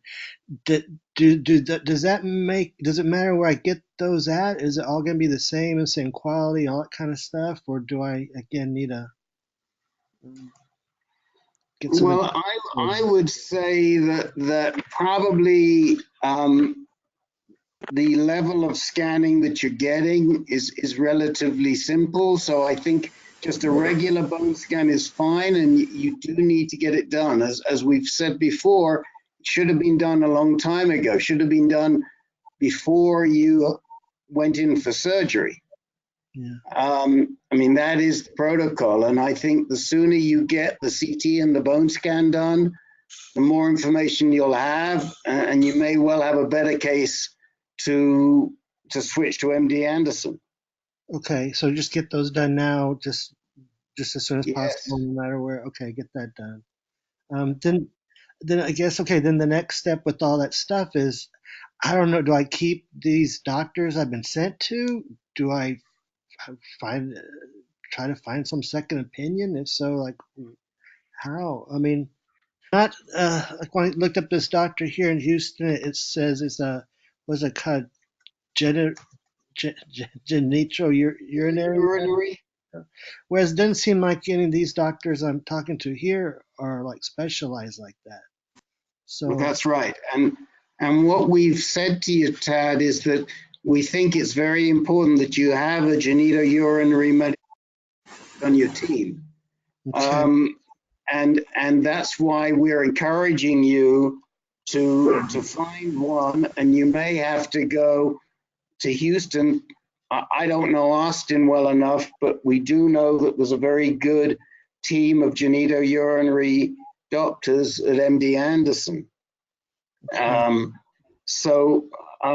We feel that if it were any of us, that's what we would be doing. I don't know the protocols at on Texas Medicaid to get you there, and maybe Jim can even help you a little bit with that, since he knows a little bit more about Texas than I do. But we need to get you over to MD Anderson. Have you spoken to MD Anderson? Yes, and they took the information, but then they contacted back saying that it's not accepted outright. There has to be some kind of override or something I have to get done or something, or be approved or something. Well, you need to find out specifically what that is. Have they put that in writing to you? No, she just left that on the message. I was going to talk to you guys first about it. I'm just trying to figure out what should I do between now and our next meeting, because I'm just overwhelmed. Okay. Well, what I would suggest is call them back first thing in the morning and tell them specifically what it is they need from you in order to make an appointment. Okay. Jim Ward, do you have anything to add to that? No, not really. I agree with your recommendations, Rick. I mean, get the bone scan and CT scan done, ASAP, and okay. And when I had those done, they were done locally. This is before I ever got involved with MD Anderson, and then secondly, I agree with Rick. Figure out what it is that MD Anderson needs in order to set up that first appointment, because I think it's fair to say that you're going to get. I don't know when the bone scan and the CT are those scheduled. They were for last week, but I just shut down with everything. I'll have to reschedule it. Well, I don't imagine Rick would disagree, but I would get those things scheduled ASAP, and then chances are you're going to have those results probably before you would head down to MD Anderson. I mean, that seems pretty likely. So you can go down there. You'll be armed with the scans, and it'll make your first appointment down there a whole lot more productive. Okay. All right. Well, that's good for this week at least. Okay, and give Jim or me a call, and if you need some help when you find out what they want from you. Yeah. Okay. Yeah. And then I don't know if it's too early to ask this, but do I ask for a particular doctor, or am I just trying to make an appointment? Worry about that after we get the insurance thing. Well, once you know what they want from you, talk with us and we can give you. I just saw there's another GU Medonc. It might be easier to get an appointment with her, called Anna Aparicio. And I just saw her. I just saw a video. She's also at MD Anderson. She may be good for you too. Okay. And I'll send you the video so you can watch it on your computer and see if you like her. And that might be an alternative to Paul Korn. Okay. Okay, I've heard of her before, and she just did a 15-minute video for Patient Power that I watched today. And it's really more about whether you like her manner. I mean, not so much the content, although it could be interesting to you, but you'll get a sense of her from that. And of course, we like Paul Korn. And there are a couple of other names there too, but I'll send that to you. Okay, thank you. Okay. Jeff Ron, what questions do you have for us today? I have two questions. The first is I have small but measurable ultrasensitive PSA values. And my question is are there members in this group or members that know of other people that have had low, stable, ultrasensitive PSA results for years? And can this possibly be explained by benign tissue growth? I mean, can you actually get benign tissue that's left over from a radical prostatectomy that grows and is benign and just cranks out PSA? I also wonder if all cancer cells produce the same amount of PSA. So I've been reading occasionally that sometimes variants of prostate cancer produce lots of PSA and some perhaps not produces. So I'm going to answer you quickly, and I'll let Alan elaborate. As to the first part, yes, remaining prostate tissue, which sometimes does occur in a radical prostatectomy, can generate very small amounts, the sort of levels of ultrasensitive PSA that you're experiencing. The second question as to whether different prostate cancer cells put out different amounts, the answer is definitely yes. There are some men that make very little prostate PSA, and there are other men who make huge amounts of PSA, and both of them will have adenocarcinomic disease. And I've known both types of men. Now, usually you will know before you have an intervention where you fit. If you had relatively normal levels of PSA before you had surgery, you're probably not a guy that makes very little prostate cancer. On the other hand, you know, I have one friend that I've been working with since 2009 who just spoke with Peter this week, who makes very little PSA. His PSA was about 1 when he had 4+4 disease. And that's the guy I referred you last week to, the article that Moyad wrote. That's the guy that Moyad wrote the article about. So my PSA before surgery was just at 4.2. I'm the kind of person that produces a normal amount of PSA. Right. So the answer is you probably do make normal amounts of PSA. But let me pass you over for a couple of minutes to Alan, and I do want to get everybody to how you do your own research, because I think that's a very important question. So if we can just talk a couple of minutes about this, Alan. Okay. Yeah, I think we talked about this on Health Unlocked, and fixing what I think I already sent you, which is a study from Roswell Park that showed that low stable PSA almost never becomes a recurrence. It's only when PSA is above 0.03 and when there are 2 subsequent increases in PSA, or the PSA velocity is greater than 0.05 nanograms per milliliter per year.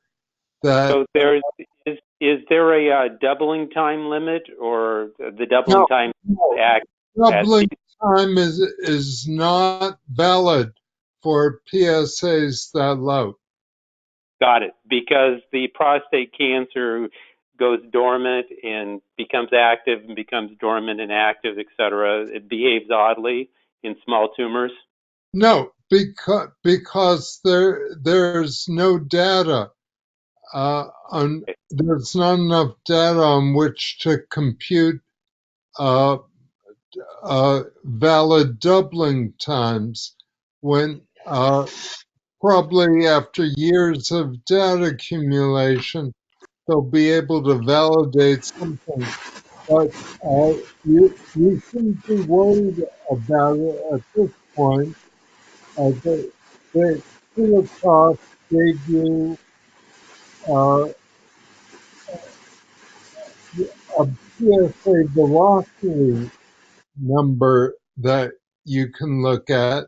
So it's not PSA doubling time, it's PSA velocity. Okay. A friend of mine had salvage radiation at Stanford this summer, and Yep. Stanford was pushing for to initiate salvage at 0.035 because he had two increases, and he was 3 years post-surgery, but he was actually a high cancer candidate because he'd had pancreatic cancer before.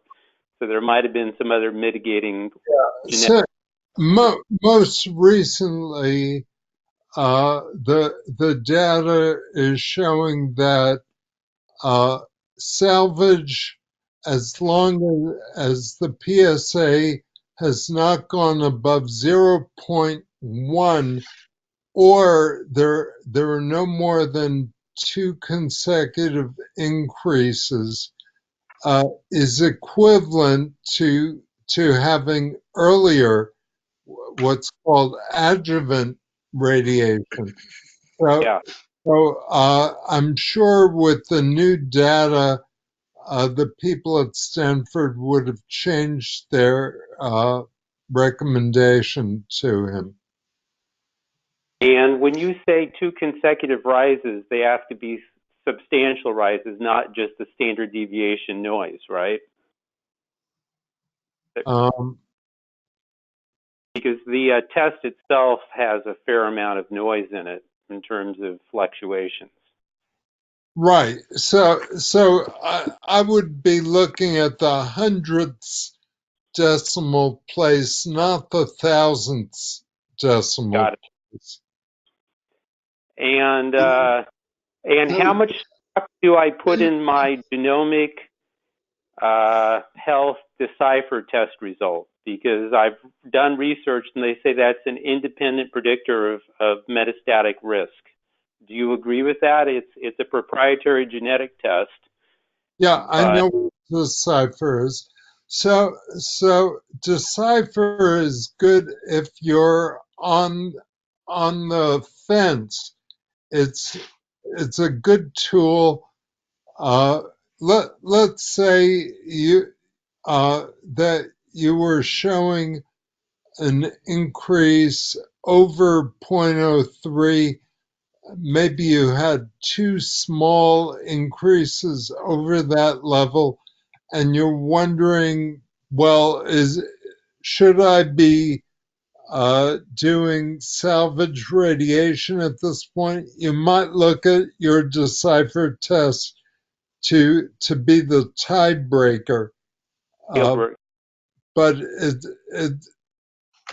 once again, the most recent data is showing us that you have plenty of time to decide until your PSA reaches 0.1, or there are 2 consecutive increases over 0.03. You should not be worried about anything as long as your PSA is below 0.03. So it's 2 raises after that. Right. After 0.03. Right. And I'm going to have to cut you off because it's 8 o'clock and we just want to talk very quickly about. Can I ask just one last question about? No, I'm really sorry, but there are other people. We've got to keep on moving. I've got to keep on moving. I'll table it. I do want to say that Alan has put in the chat window another one of his blog posts on low detectable PSA after prostatectomy, watch or treat, and we'll be posting that. Or you can go to Alan's blog, which is pcnrv.blogspot.com, pcnrv.blogspot.com, and I'm sure if you search for low detectable PSA, it'll come up. Okay.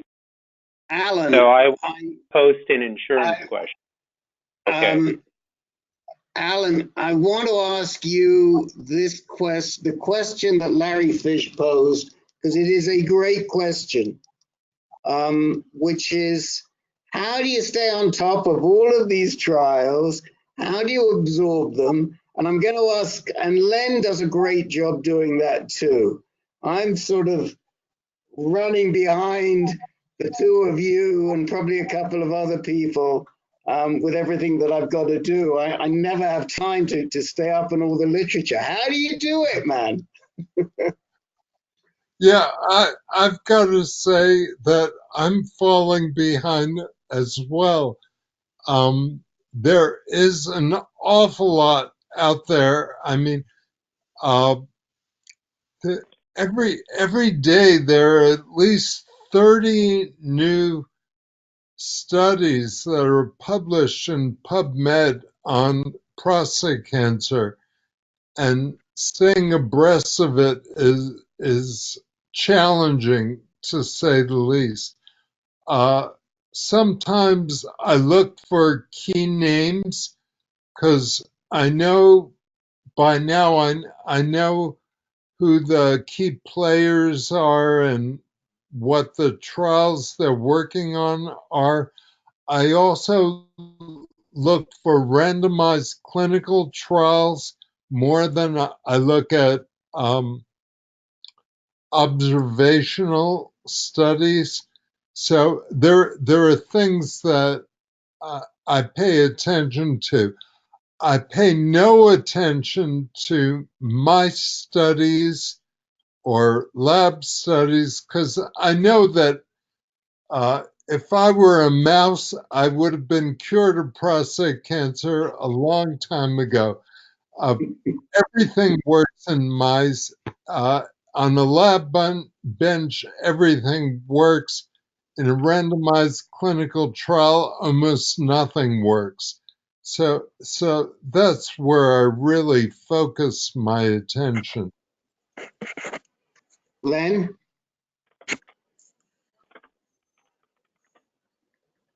Sorry, I was muted.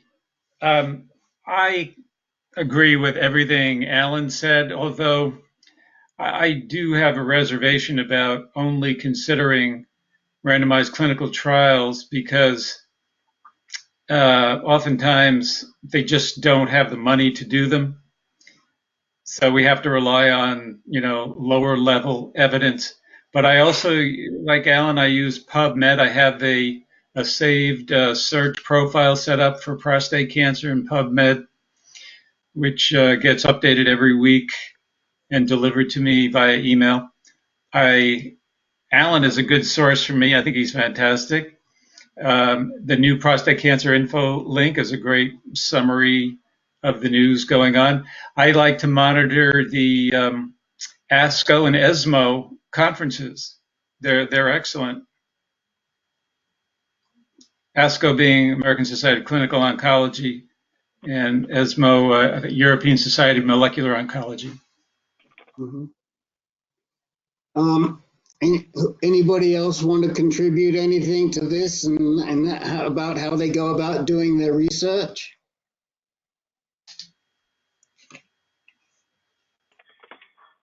So I'm just putting in the chat window for you. For those of you who don't know what PubMed is, I'm just posting that into the chat window, and it is a source to find articles and research on whatever you tell the search engine to look for, so you can select your cancer, the type of cancer, you can select the subcategory within the cancer that you're interested in. I think you can select geography as well in there. Can you not? They added that about 2 or 3 years ago, if I vaguely remember. You could, but why would you? You might miss a lot of good stuff. I mean, you could eliminate foreign language articles since you can't read them anyway, but the abstracts are in English. Right. And Google Scholar is another place to do that research. Larry Fish, what questions do you have to these guys? Well, you know, my in addition to PubMed and clinical trials searches, how do you find out those small details, like how many people died in the initial part of a Pennsylvania study on CAR T and whatever the other substance, the details? I mean, I don't feel like researchers in general during a trial like reveal those kind of details. Is it just individual doctors that reveal them? How do you get to those? Yeah, Larry, you're absolutely correct. It's as some of you have mentioned, the top doctors, the top oncologists, all know each other, all talk to one another. They attend meetings together. They call each other on the phone.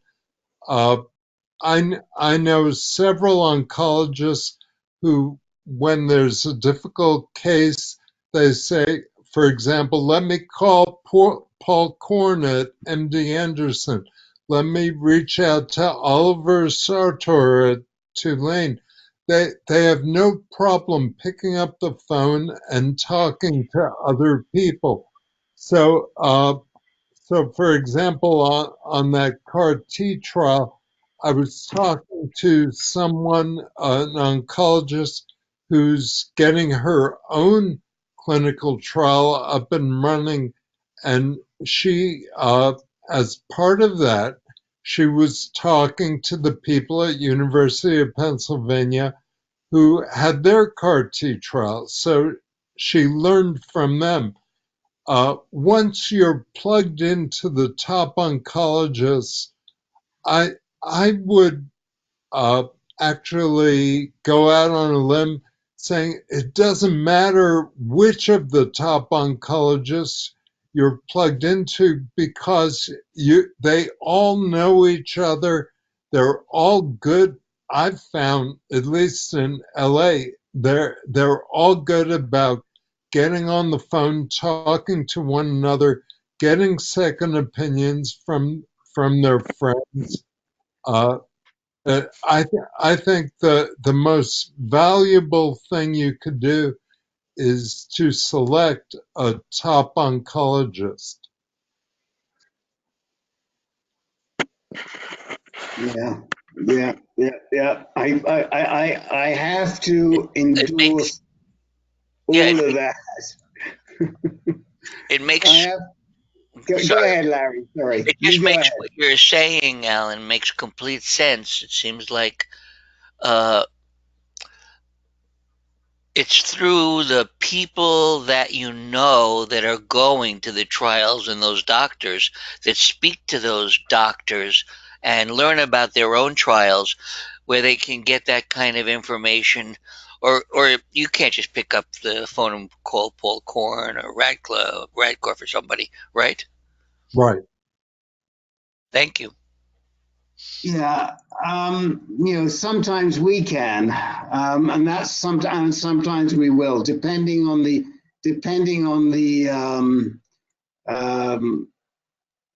question and the doctor. We have the ability to go to some of these guys, and especially if it's a doctor that's on our advisory board, they're very open to that. And we have a number of doctors that we're trying to get onto the advisory board, and we can ask them, but they're not readily available to the great dirty unwashed. You have to respect their time. Right. Exactly. Once in a while, like if I'm writing up an article and I realize I have an unanswered question, I will send them a very brief email, but you know the response that you get is in direct inverse proportion to how long the email is. If you have a one sentence question, they'll probably answer it. If it's two sentences, they might. You know, the longer, more involved your question is, the less likely you'll get a response. You know, I'd like to keep talking about this because it is a fascinating subject. And as those of you who have been long-term participants on this call know, we love for you to do your own research, and we encourage it, and we will help you with it. And it makes you your best advocate. And I know some of you, it's harder. I mean, one thing I will say, as far as I'm concerned, a lot of trials I will only read the abstract. I don't, unless there's something I don't understand in the abstract, in which case I'll go to the original if I can get it. A lot of times you can't get the originals unless you have a subscription. And I mean, sadly, as most of you know, we lost Professor Bill. And Bill was always able to get an original for us. We don't have a replacement for Bill at this point in time. We're looking for one, but you can't always get to the originals of the articles. But I mean, for example, New England Journal of Medicine has a new program now where if you sign up and you're a patient, they'll give you three full papers a month, which is very helpful, and I've used that. But try and absorb the abstract. It'll save you a lot of time. If you're not statistically savvy, I was once, but my gray matter has forgotten my statistics. One of these days I'm going to collar Alan for an hour and a half and do a statistics refresher. But you know, the statistics are very, yeah, it helps if you have a basic knowledge of statistics to read some of these trials. It does help. Maybe that's an idea for a webinar, Alan, that we could do a very simple explanation of the statistical concepts to help people understand trials. Well, I think that's a good point. In addition, I would say it's important to understand levels of evidence. So there's a reason that I was saying randomized clinical trials. That's the gold standard. And what Len was saying was correct too. Sometimes you don't have that. So you have to take it down a step and down another step and down another step until you get to sort of the information you want, but understanding that as you go down levels of evidence, the reliability of the data is not as good. So I think both are important, both the statistics and the level of evidence. Right. And there's clearly a lot of interest because we're 15 minutes over and almost everybody's still on the call, Alan. So I'll tell you what we'll do. I will work, if Alan will give us the time, I will work with Alan and we will try to create a webinar in the next few months that will just address some of these ideas of how to do research and what the clinical trial, what the trials, how they're structured, what they mean, and what the results, how to interpret this. It's right now on my radar as a result of Mr. Fish. Thank you, Larry Fish. On the contrary, Rick and Alan and Len, I have to thank you guys because this is I don't want to do this mutual admiration society, but this is the forum where all this became possible for me and for others that I know about, in addition to Alan's newsletter, which I'm committed to start to read. Alan, thank you so much. You're very welcome. And just a quick reminder that you and Len are going to put something out for us on clinical trials sometime this year. Yeah, I know that Len has worked on it more than I have, and Bill more than Len, I think. Yeah. And we all work together. And I still have those, issues around how do you get into explaining the complexity that starts to arise that we have to maybe in, coordination, if Alan and you are going to be able to, and Len are going to be able to say something, maybe we can put something out that just leads people to start to look at clinical trials and think about how we're going to respond when they start to have immense numbers of questions and complications, and Okay.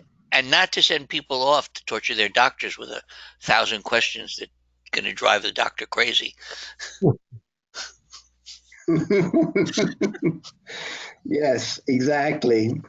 All right, listen, guys, we're going to close out because you're starting to drop like flies. I am watching the 28th, Tuesday the 28th, the fourth Tuesday of January. We will be back next week. And this was a very good session with a lot of interesting stuff. And it will be posted tomorrow along with the chat. So I'll say good night to everybody. Thank you, Rick. Good night. Good night, all. Thank you, Rick. Thank you, Rick. Good night. Night.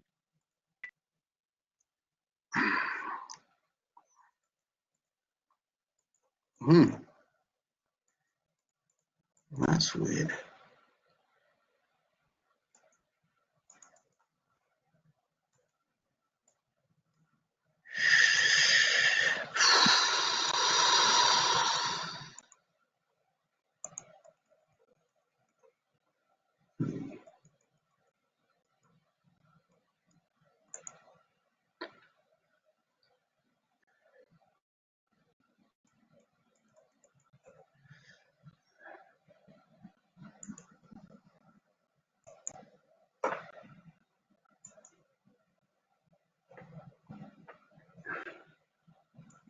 Hmm.